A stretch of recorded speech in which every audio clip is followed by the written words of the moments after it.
Assalamualaikum warahmatullahi wabarakatuh. Perkenalkan, nama saya Zafira Salsabila Safa, NPM 20030202048, jurusan Perbankan Syariah kelas A.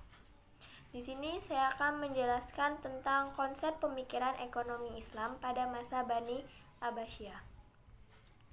Biografi Bani Abbasiyah.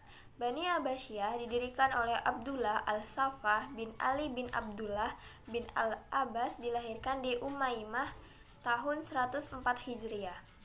Bermula ketika Bani Hashim menuntut kepemimpinan Islam berada di tangan mereka karena mereka merupakan keluarga Nabi yang terdekat. Kemudian tuntunan ini semakin mengeras saat Bani Umayyah naik tahta dan mengalahkan Ali bin Abi Thalib. Pada abad ke-7 terjadi pemberontakan besar-besaran antara pasukan Abdul Abbas melawan pasukan Warman Bani Umayyah yang pada akhirnya dimenangkan oleh pasukan Abdul Abbas.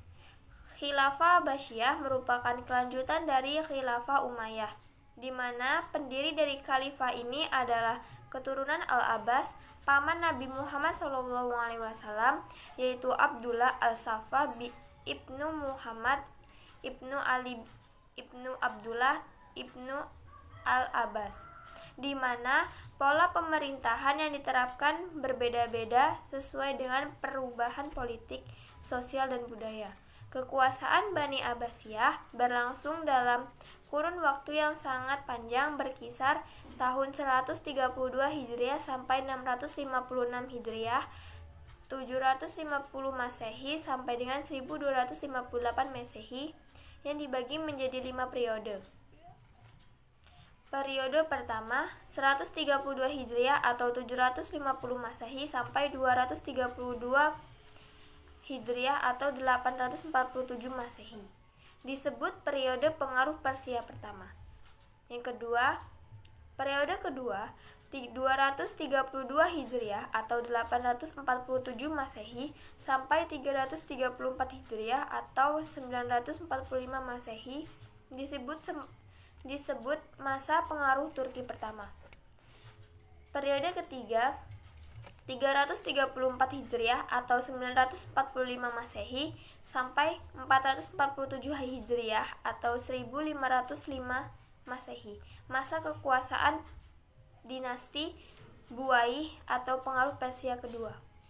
Periode keempat 447 Hijriah atau 1555 Masehi sampai dengan 590 Hijriah atau 1194 Masehi, merupakan kekuasaan dinasti Bani Saljuk dalam pemerintahan atau pengaruh Turki kedua.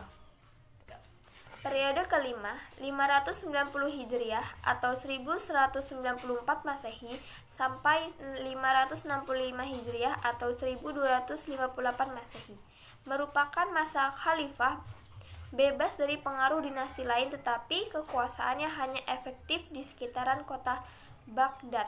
Keberhasilan politik dinasti Bani Umayyah dalam memperluas pengaruh Islam di berbagai bidang. Salah satunya yang sangat menonjol pada masa ini adalah kemajuan pesat di bidang ilmu pengetahuan, filsafat, dan peradaban. Perolehan kekuasaan Khalifah Abbasiyah sangat kental dengan peristiwa-peristiwa politis. Kekuasaannya berhasil ditegakkan setelah menempuh cara revolusi yang berdarah dengan menumbangkan dinasti Bani Umayyah. Setelah dinasti Abbasiyah berkuasa, maka dilakukanlah langkah-langkah konsolidasi demi mengamankan kekuasaan yang baru berdiri itu. Selanjutnya yaitu khalifah-khalifah yang memiliki peran penting dalam pemikiran ekonomi. Yang pertama, Al-Mahdi membuat tempat persinggahan jamaah haji, adanya kolam air untuk para hafil dagang, memperbaiki dan memperbanyak jumlah telaga, meningkatkan sektor pertanian dan pertambangan, membuat jalur transit perdagangan timur barat untuk mempermudah khalifah dagang. Yang kedua, Harun al-Rasyid mewujudkan keamanan, kedamaian, serta kesejahteraan rakyat, membangun kota Baghdad yang terletak di antara sungai Eufrat dan Tigris dengan bangunan-bangunan megah, membangun tempat-tempat peribadatan, membangun sarana pendidikan, kesehatan, perdagangan, dan kesenian, mendirikan Baitul Hikmah sebagai lembaga penerjemah, perguruan tinggi, perpustakaan, dan penelitian. Membangun Majelis Al-Muzakarah, lembaga pengkajian masalah-masalah keagamaan yang diselenggarakan di rumah-rumah, masjid-masjid, dan istana. Ia memiliki seorang qadhi, penasihat kerajaan yang cerdas. Yang ketiga, Abu Nawas. Menurut cerita rakyat Irak, ia suka menentang Abu Nawas dengan hal yang aneh, seperti cerita bahwa ia pernah disuruh memindahkan istananya. Yang keempat, masa Al-Hadi. Tak terlalu banyak perkembangan yang terjadi di masa pemerintahan Musa Al-Hadi. Usia pemerintahannya pun tidak terlalu lama. Ia meninggal dunia pada malam Sabtu 16 Rabiul Awal 170 Hijriah. Konon kemangkatannya itu tidak wajar. Ibunya, Khaizuran, yang masih keturunan Iran, dianggap terlalu sering mencampuri urusan pemerintah. Hal itu tidak disenangi oleh khalifah. Yang kelima, Al-Amin. Sejak semula Khalifah Harun sudah berpesan agar penerus tahta kekhalifahannya yaitu Al-Amin dan kemudian Al-Ma'mun menjaga kekompakan mereka. Bahkan kesepakatan ini ditulis dan disimpan di dalam Ka'bah. Namun Al-Amin begitu naik menjadi khalifah malah berusaha menggeser Al-Ma'mun dari jalur suksesi. Inilah yang menjadi penyebab perang saudara kedua putra Harun ar-Rasyid ini. Sejarawan menyebutnya sebagai fitnah keempat dalam tubuh umat Islam. Yang keenam, Al-Ma'mun mendirikan sekolah Baitul Hikmah, pusat penerjemah kebudayaan dan ilmu pengetahuan Jabir ibnu Hayyan 721 sampai 815. Jabir adalah ilmuwan dari Iran yang ahli di bidang kimia. Dia adalah orang yang pertama mengidentifikasi zat yang bisa melanjutkan emas. Jabir juga orang pertama yang menemukan asam sulfat, klorida, dan nitrat. Kontribusi lainnya ialah pada penemuan alkali. Karya-karya Jabir antara lain Kitab Al-Kimia, Kitab Al-Sab'in, Kitab Al-Rohmah, dan lain sebagainya. Yang ketujuh, Ibnu Al-Nafis 1213 sampai 1288. Ibnu Al-Nafis merupakan ilmuwan dari Damaskus yang punya kontribusi besar di bidang medis. Ia merupakan ilmuwan pertama yang mengungkapkan teori pembuluh darah. Ia secara akurat dapat mendeskripsikan peredaran darah dalam tubuh.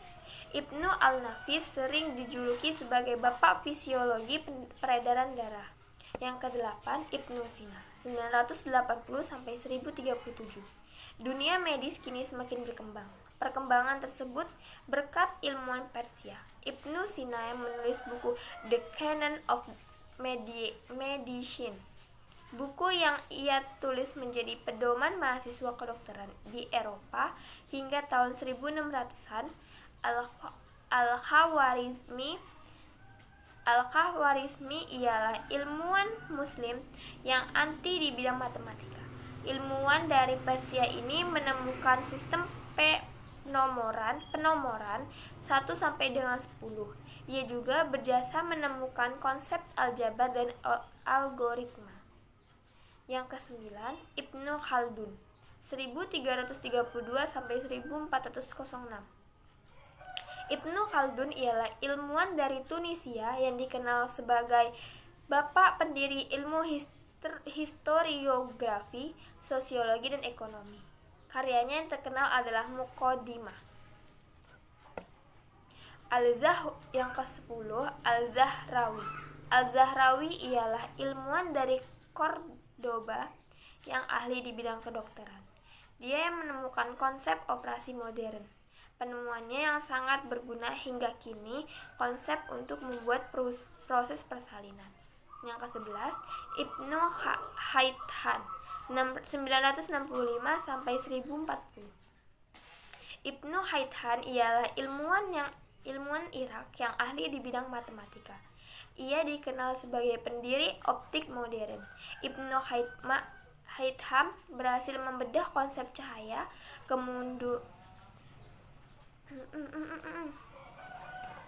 kemunduran Bani Abbasiyah, wilayah kekuasaan semakin luas, heterogenitas penduduk yang menyebabkan kurangnya persatuan merajalelanya KKN, merosotnya ekonomi, terjadinya stagnasi dalam lapangan ilmu pengetahuan.